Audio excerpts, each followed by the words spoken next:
पहली बात, कोई SC लड़का किसी जनरल लड़की से कहे कि मैं तुम्हें प्यार करता हूँ, प्रपोज करता हूँ, और वो मना कर दे, इस पर केस हो जाएगा। पहली बात तो इन रेगुलेशंस के तहत कोई केस होना ही नहीं है। ये रेगुलेशंस अपने नेचर में क्रिमिनल हैं ही नहीं। ये केवल within the university, within the college campus एक डिस्प्यूट रिड्रेसल का तरीका है। There is nothing link to criminal in this.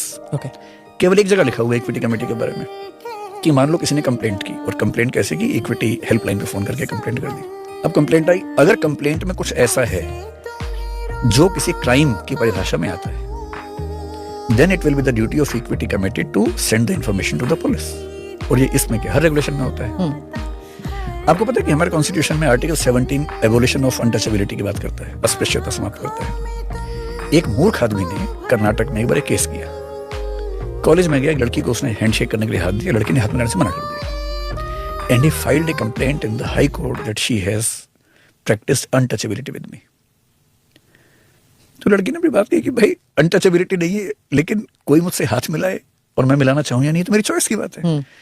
अगर मैं सबसे मिला रही होती और इसको मैं साफ बोलती क्योंकि तुम इस जाति की उसे नहीं मिलाऊंगी, तो अनटचेबिलिटी होती।